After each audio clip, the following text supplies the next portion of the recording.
የፊላዴልፊያ ቤተክርስቲያን እንደምናውቀው ከ18ኛው መቶ ክፍለ ዘመን አንስቶ እስከ 20ኛው መቶ ክፍለ ዘመን ድረስ ያለውን ዘመን የሚገልጽ ነው። ማለትም ከ1750 አንስቶ እስከ 1900 ድረስ ያለውን እነዚህን ዓመታት የሚገልጽ ቤተክርስቲያን ነው። በዚች ዓመት ጋፕ ውስጥ ያሉ እያንዳንዱን ክርስቲያኖችን ቅዱሳንን የሚገልጽ ነገር ያላት ቤተክርስቲያን ናት ማለት ነው። ስለዚህ በዚች ቤተክርስቲያን ዘመን ብዙ ነገሮች ሆነዋል። በቀደሙት ዘመን ያልሆኑ ነገሮች ምናልባትም ይሄ የተከፈተ በር የሚለው ሐሳብ በቀጥታ የሚገናኘው ከምን ጋር ነው የሚሆነው ማለት ነው?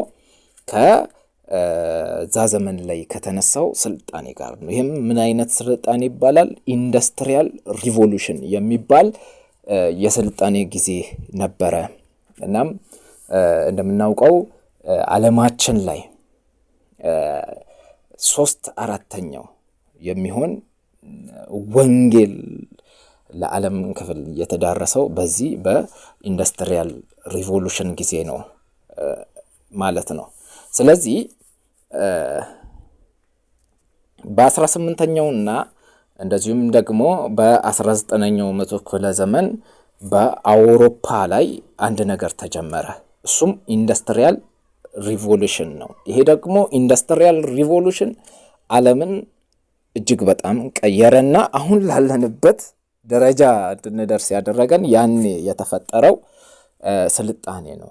አብርሆት እንዲመጣ ያደረገው ያ ጊዜ ላይ የነበረ የኢንዱስትሪያል ሪቮሉሽን እንቅስቃሴ ነበረ። ኢንዱስትሪያል ሪቮሉሽን እንቅስቃሴው የተጀመረው አውሮፓ ላይ ነው። አውሮፓ ላይ በተለይም ደግሞ ብሪቴን ማለትም እንግሊዝ አካባቢ እና እዚህ አካባቢ ላይ በጣም እጅግ በጣም ከፍተኛ የሆነ እንዲህ አይነት የስልጣኔ እንቅስቃሴ ተካሄደ። እንግሊዝ አካባቢ ላይ ወንጌል አስቀድሞ ተዳርሶ ነበረ እና ወንጌል ሁሉን ነገር ነው የሚለውጠው። ወንጌል ዓለምን እንደሚለውጥ የምናውቀው በዚህ ነው። የዓለምን አስተሳሰብ የዓለምን ያላቸውን ነገር ብቻ ሙሉ ለሙሉ የመቀየር ፓወር አለው፣ ኃይል አለው። ስለዚህ አውሮፓው አካባቢ በተለይ እንግሊዝ አካባቢ በጣም በወንጌል ሪች ስለሆነ አንዳንድ የመጽሐፍ ቅዱስ ነገር እጅግ በጣም ሲገባቸው እነዚህ ሰዎች እጅግ በጣም ብዙ ነገሮችን መመራመር ይጀምራሉ ማለት ነው። ስለዚህም ይሄ የዓለምን የሚለውጠው ስርዓት መጣ፣ ኢንዱስትሪያል ሪቮሉሽን። ይሄ ኢንዱስትሪያል ሪቮሉሽን ከመጣ በኋላ ብዙ ነገር ተቀየረ በዓለም። አውሮፓው አደገ። መጀመሪያ አስቀድሞ ይሄ የኢንዱስትሪያል ሪቮሉሽን ከእንግሊዝ ጀመረ። ከዚያም ወደነ ስኮትላንድ ተስፋፋ አውሮፓ። ከዛን ወደነ አሜሪካ አካባቢም እጅግ በጣም ተስፋፋ ማለት። ብዙ ጊዜ አሁን ስለ አውሮፓውያን እንደዚህ ማደግ ብዙ ጥናቶች ይደረጋሉ። እንዴት ቢሆኑ ነው? እነሱም ሰው ናቸው። እንዴት ነው እንደዚህ እጅግ በጣም ሊያድጉ የቻሉበት ምክንያት ተብሎ ብዙ ጊዜ ከቻይናም አካባቢ ሪሰርቾች ሰርተው ይወጣሉ እና አንዳንድ ሁሉም ባይሆንም አንዳንድ የሪሰርች ጸሐፊዎች ምን ይላሉ? በቃ አስቀድሞ ወንጌል ሪች ስለሆኑ ስለዚህ ምክንያት ወንጌል ነው የለወጣቸው። እነዚህን እንደዚህ ኢንዱስትሪያል ነገሮችን አስፋፍተው ዓለም እንድትሰለጥን ያደረጉበት መንገድም በወንጌል ነው ብለው ነው አንዳንድ ሪሰርች ሰሪዎች ሰርተው መጨረሻ ላይ መደምደሚያቸውን የሚያስቀምጡትና ኢንዱስትሪያል ሪቮሉሽን ብቻ ወንጌል ላይ ከፍተኛ ተጽዕኖም አሳድሯል። ይህ ምንድን ነው? ወንጌል በቀላሉ የዓለምን 3/4 ክፍል እንዲደርስ ያደረገው ሚና ከፍተኛ ነው። በቀላሉ ነው 3/4 የዓለም ክፍል ወንጌል የደረሰው። እንዴት? አንደኛው ኢንዱስትሪያል ሪቮሉሽን ሲጀመር እንግሊዝ አካባቢ ላይ የተሰሩ ነገሮች አሉ። እነሱም የፋብሪካ ስርዓቶች፣ ፋብሪካዎች ምናምን ተጀመሩ ማለት ነው። ስራዎች አስቀድሞ ቤት ውስጥ ነበሩ። ብዙ ስራዎች የሚሰሩት ወደ ምን ተቀየረ ማለት ነው? ወደ ፋብሪካነት ተቀየረ፣ ወደ ፋብሪካ ተዛወረ። ፋብሪካ ላይ ሲሆን ደግሞ ምርቶች ምን ይሆናሉ ማለት ነው? በብዛት ነው የሚመረቱት። በዛ ልክ ደግሞ በፍጥነት ነው። ብዛት አለ፣ ፍጥነት አለ፣ በዛ ላይ ደግሞ ጥራትም አለ ማለት ነው ፋብሪካ ሲኖር። እና ፋብሪካዎች እንዲህ አይነት ነገሮችን በጣም አቀላጠፉ ከሌሎች ንጥረ ነገሮች አንጻር። ከዛም ውጪ የመጓጓዣ እቃዎች ደግሞ እጅግ በጣም ሞዴሬት ሆኑ ማለት ነው። አስቀድሞ ከነበሩት አሁን የተሻለ የመጓጓዣ እቃዎች ተፈጠሩ። አንደኛው የእንፋሎት ባቡር ተፈጠረ። በእንፋሎት የሚሰራ ባቡር ማለት ነው። ሁለተኛው ደግሞ እንደዛው በእንፋሎት የሚሰራ መርከብ የባህሩን ጉዞ አቀላጠፈ። በዛ ዘመን ላይ አውሮፕላን ስለሌለ ጉዞዎች የሚደረጉት በመርከብ ነው። በኢየሱስ ክርስቶስ በነበረበት ዘመንም ባህር የሚቋረጠው በምንድን ነው? በታንኳ በመርከብ ነው። እና መርከብ ከፍተኛ ሚና አለ። አንድ ሰውን ባህር አሻግሮ ሌላ ከተማ፣ ከአንድ ከተማ ወደ ሌላ ከተማ፣ ከአንድ ሀገር ወደ አንድ ሀገር ለመሄድ መርከቦች ከፍተኛ የሆነ ሚና ይጫወታሉ ማለት ነው። ስለዚህ እነዚህ መርከቦች ደግሞ ፍጥነታቸው እንዲቀላጠፍ በፊት ከነበረው መዘግየት እየተቀዘበ ከሚካሄድበት በምን ሆነ ማለት ነው? በእንፋሎት። ስለዚህ ይሄ ኢንዱስትሪያል ሪቮሉሽን ያመጣው አንድ ነገር ነው። ስለዚህ ከአንድ ሀገር ወደ አንድ ሀገር የሚካሄድበት ፍጥነት ጨመረ። በሌላ ነገር ከአንድ ሀገር ወደ አንድ ሀገር ሰው በቀላሉ በፍጥነት መሄድ ቻለ ማለት ነው። በፊት 3-4 ቀን ወይም 5 ቀን የሚፈጅ ጉዞ ወደ ምን ይመጣል ማለት ነው? ወደ 1 ቀን ጉዞ ይመጣል ማለት ነው። እዚህ ያቀላጥፈዋል። የ3-4 ቀን ትርፍ ያመጣል። እና እንዲህ አይነት ነገር ሆነ። በዚህ ምክንያት ሰው ከአንድ ሀገር ወደ አንድ ሀገር በፍጥነት ስለሚሄድ ምኖች ይቀላጠፋሉ? ንግድ ይቀላጠፋል ማለት ነው። አንድ ነጋዴ በቀላሉ ነው የሱን የንግድ ዕቃ ወደ ሌላ ሀገር ወስዶ የሚሸጠው ማለት ነው።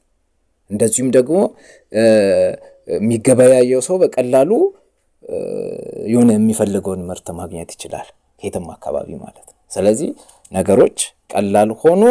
ንግድና ጉዞ እጅግ ቀልጣፋ ሆነ። የንግድ ጉዞዎች በቃ ከአንድ ሀገር ወደ አንድ ሀገር ከዚህ በፊት 5 ቀን የሚወስድ በአንድ ቀን ማለት ነው። እና በጣም ፍጥነት ጨመረ።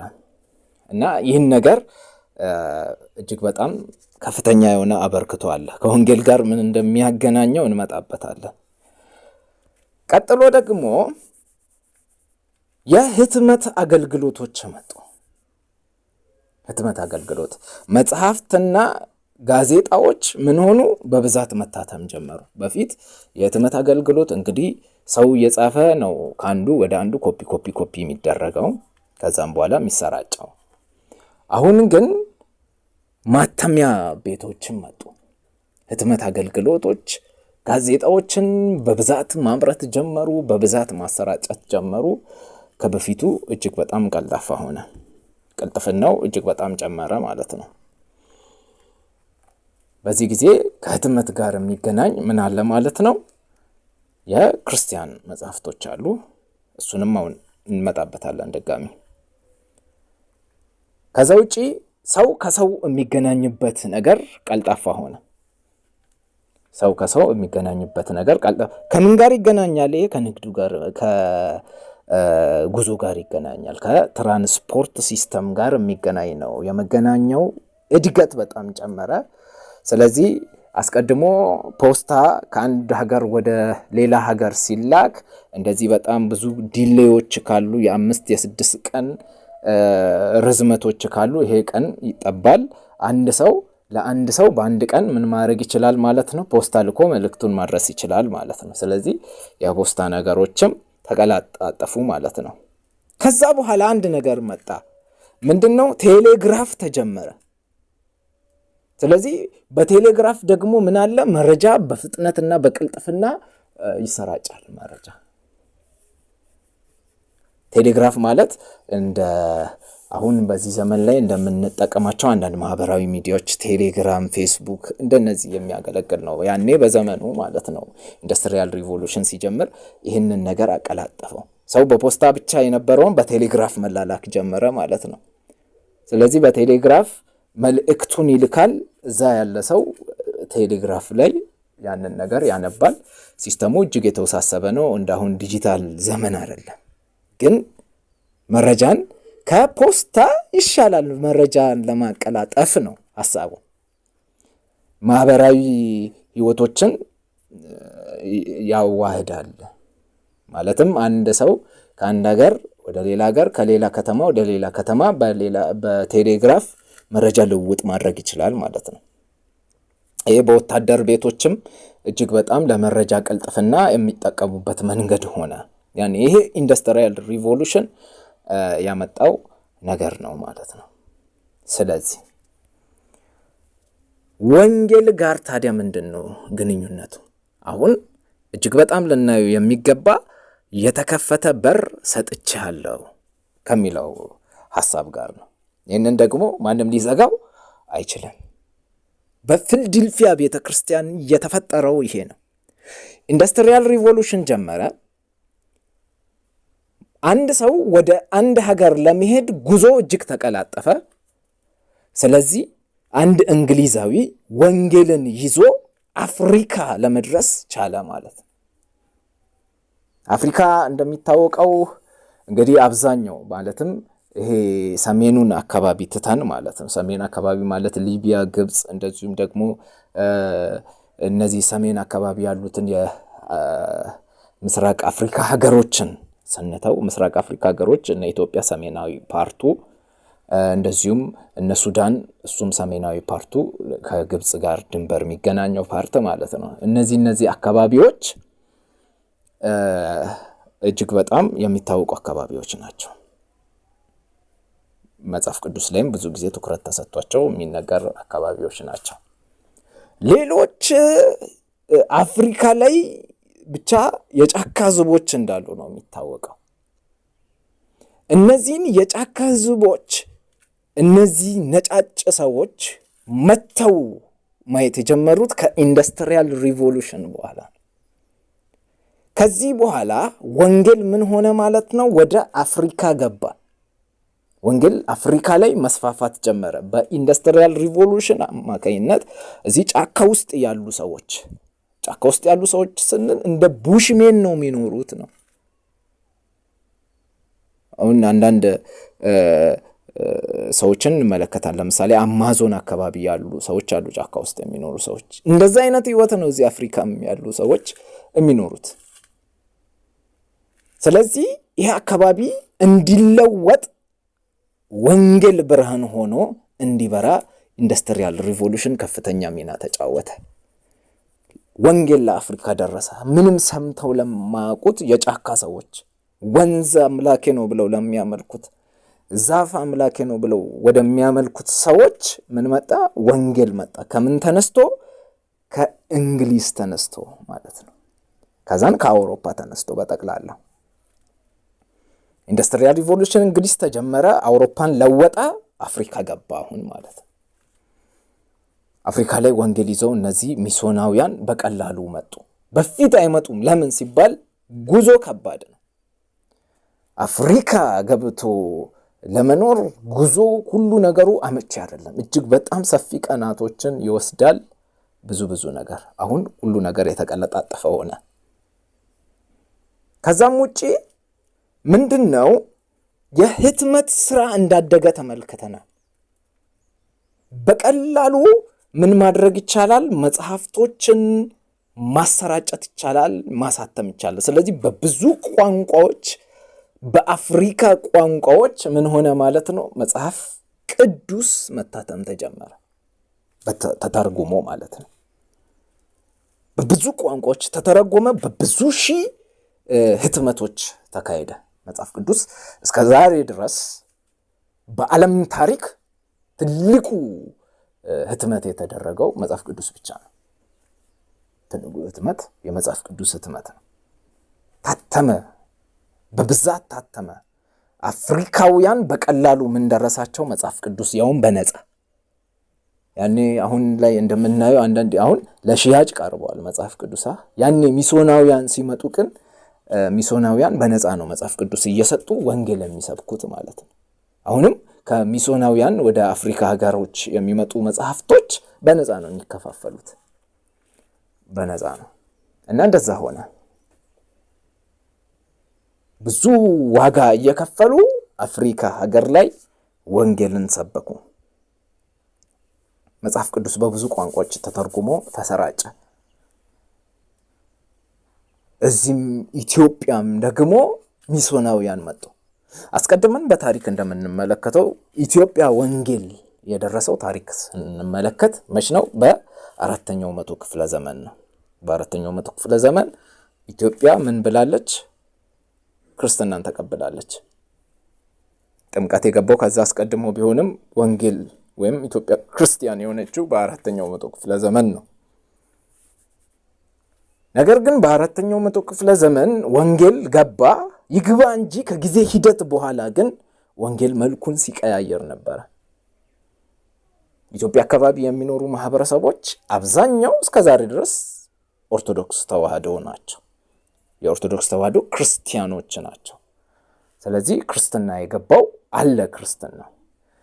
ግን ይሄ ሪፎርም የሆነው ነገር ደግሞ ማለትም በማርቲን ሉተር የመጣው ከካቶሊክ ፈልሶ ወንጌል በእምነት ብቻ በጸጋ ብቻ የሚለው አስተምህሮ ግን ኢትዮጵያ አልገባም። ኢትዮጵያ ውስጥ እምነት በጸጋ ብቻ በእምነት ብቻ ያሉ ነበሩ በ15ኛው መቶ ክፍለ ዘመን በነ አጼ ዘርዓ ያዕቆብ ዘመነ መንግስት ላይ ማለት ነው። እነዚህ ክርስቲያኖች ግን ምን ተደርገዋል? ተገድለዋል።